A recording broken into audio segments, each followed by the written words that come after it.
What's up, y'all? TBrown31 here with JaboctheGreat once again. We are back with another episode of the Last Word podcast. And once again, we got another episode of our weekend picks with this weekend in football. So, again, 4 NFL games this weekend. We're going to start with Cincinnati and Pittsburgh. That's going to be on Saturday. Both teams played on Saturday last week. Bengals got a win against the Vikings. Pittsburgh, they lost to the Colts. And that one kind of skews, I think, at least for me, but I'm sure you'll agree, kind of skews our picks for this one. Pittsburgh just right now, I don't know what to really say about the Steelers. I mean, obviously everybody's talking about the George Pickens play, but there's a lot more going on. But I guess that just kind of sums up their team right now. They're on a skid. The playoffs, scenario in the AFC right now, it's playing out literally game by game. Teams are switching up, but yeah, nothing last week outside of that first, 2 drives for the Steelers. Nothing last week showed me that they'll be able to come in and play against Cincinnati and actually be good. I mean, I didn't think Cincinnati would end up beating the Vikings last week, but they did. So, yeah, based off what we saw, it's not like Cincinnati played a perfect game, but I just don't. Steelers just haven't impressed me in so long. And obviously losing to the Cardinals, losing to the Patriots the way they did, I just have no faith in them right now. Yeah, the Steelers are a hard team to trust. This feels like the year that Mike Tomlin's winning streak will crash, and we've talked about that on the show this year actually. And I've said personally, so I thought that it would stay alive, but suddenly in these past few weeks, their quarterback room is obviously suffering, and as a result of that, Pittsburgh is itself suffering, and I think that Jake Browning has been a great backup in Cincy. He's played very well. I think he's going to keep playing well in this game. It wasn't really a hard choice watching the recent Steelers games. In the early part of the season, when their offense was as bad as it was, it's still not that great. As a matter of fact, I think it's gotten a little worse, especially under Mason Rudolph. There was at least flashes of this defense is really good. But their defense hasn't been able to hold up as well either recently. They've just kind of faltered a bit. I think since he has still stayed strong in the absence of Joe Burrow, and I think this is going to be probably a decently confident Cincinnati win. We're going to stay mostly in the AFC North, moving to the Browns versus the Texans. This one a little bit skewed. Texans are suffering without C.J. Stroud, or with a kind of in and out C.J. Stroud, who may or may not play, most likely not going to play. Browns obviously not on their starting quarterback either, but Joe Flacco has been a pretty good addition to this Browns team. Just like Jake Browning, Joe Flacco has come in and played pretty well. He's actually played super well in his past few weeks. He was top 5 in last week's passing yards, I believe. He's just played a pretty good, short season of football so far, and they have the number 1 ranked defense in the NFL at the current moment. So obviously it's kind of hard to judge the Browns as a complete unit because they have switched who the unit was over the course of the season a lot. But with Joe Flacco at the helm and with C.J. Stroud not at the helm, I believe Davis Mills will be playing. I would take the Joe Flacco Browns just from that defense and from the strength of that offense, then the connection between Joe Flacco and David Njoku in these recent weeks has just been unstoppable. I think the Browns are going to kind of roll over the Texans here. Yeah, happily for the Texans, it's going to be Case Keenum coming back in again for the start. So yeah, that not to crap on Davis Mills there, but at least Case Keenum is a little bit more of a vet, been there, and played. I wouldn't say amazingly last week, but he had a good game, and they were able to get that dub against the Titans, who I know they were happy about that because the Titans are wearing those old Oiler uniforms. So that was, I'm not even going to get into that discussion there. But yeah, with that being said, this one was kind of a hard pick. I'd say probably the hardest for me, to be honest with you.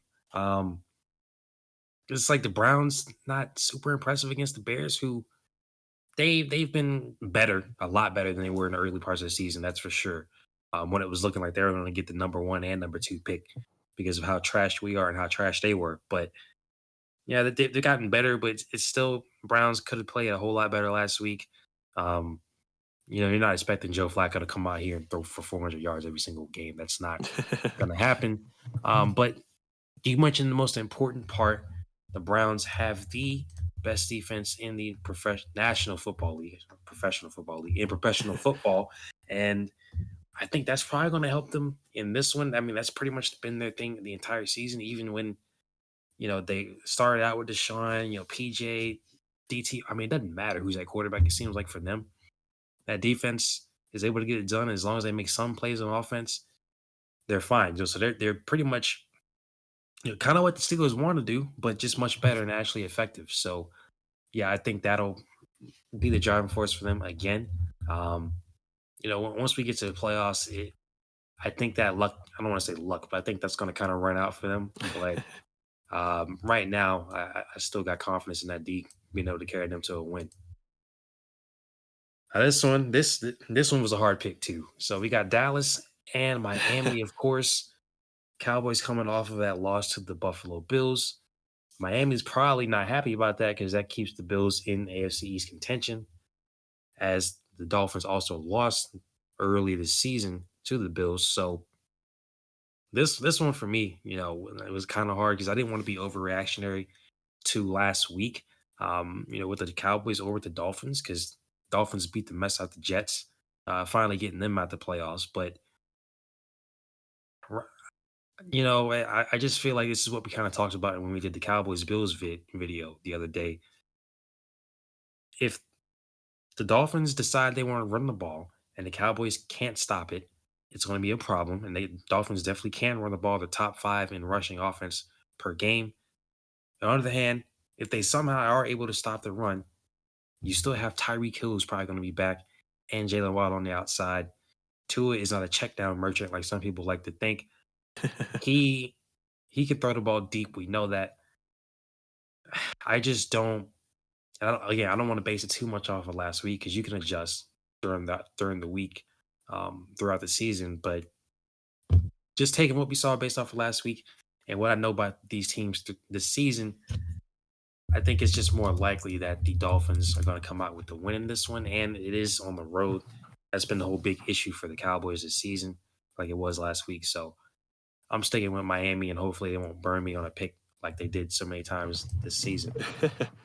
Yeah, it seems like when we decided to pick Miami is where those 4 losses came through. One of them was a crumble to the Titans. We actually did not pick that game, so that one's that one's not on us. But the other 3, I feel like we had a hand in. I'm also going with the Dolphins here. This is a tough one. These 2 teams are both very good teams. The Cowboys are pretty consistent. 6th offense in the NFL, 6th defense in the NFL. Their passing is 6th, their rushing is 12th. Dolphins also pretty high up. Number 1 offense, number 5 defense, 1st in passing, 4th in rushing. Raheem Mostert having a big season, more touchdowns this season than the rest of his career combined. Tyreek Hill having a great season, Tua having a great season. Cowboys are doing really good. We've praised them a lot on this show. I know that's a big thing to hate on the Cowboys, but I think they deserve a lot of love. Dak and CeeDee Lamb, Jake Ferguson been playing good. That defense has been playing good. This is a tough one to pick. Sunday, 4:00 game. It's gonna be a battle for sure. I think what you mentioned it. What it comes down to for me on this one is going to be where the game is. Aside from randomly crumbling to the Titans, which is a little inexplicable, the Dolphins I think were undefeated at home. Cowboys also have had a very similar season where they've been undefeated at home for the most part. I believe they did lose one, but they have not done so well on the road. And this one is going to be down in Miami in Hard Knock Stadium, and I think that one's just going to give the Dolphins a slight edge. I can see this being a pretty close game. I wouldn't expect it to be the way the Bills game went. It's feasible, it's possible. Sometimes that Cowboys machine just doesn't quite get running. But I think this will be a close one. I think both of these fans will be, kind of on their toes for this one. I think that Miami defense is going to give Miami offense is going to give the Cowboys defense some problems though, and I think in the end, if it's going to be a close game, the Dolphins have been a more trustable team this year to come out with a victory. So, be a good Christmas Eve battle. From there, we're going to go to the game of the week for sure, and a good primetime game. Monday night on Christmas, 8:15 p.m. We're going to get the 11-3 49ers, currently looking like the Super Bowl frontrunners from the NFC against the 11-3 Baltimore Ravens, who are arguably the Super Bowl frontrunners from the AFC, simply based off the seed they are right now. These 2 teams have been juggernauts this season. Ravens have the 5th best offense, 2nd best defense. Passing offense isn't the best. They're sitting at 20 currently, but their rushing offense is number 1 in the NFL. We talked about that in our last video this past week, just how well oiled of a machine that running offense is and how easy it is for them to score. Niners, not any slouches. Second best offense in the league, ninth ranked defense, second in passing offense, third in rushing offense. Just a really, really great team all around, these two teams. We actually are going to split on this one, and I'm probably going to come off as a little bit more of the crazy one. I just, something in me tells me that the Ravens can get this one.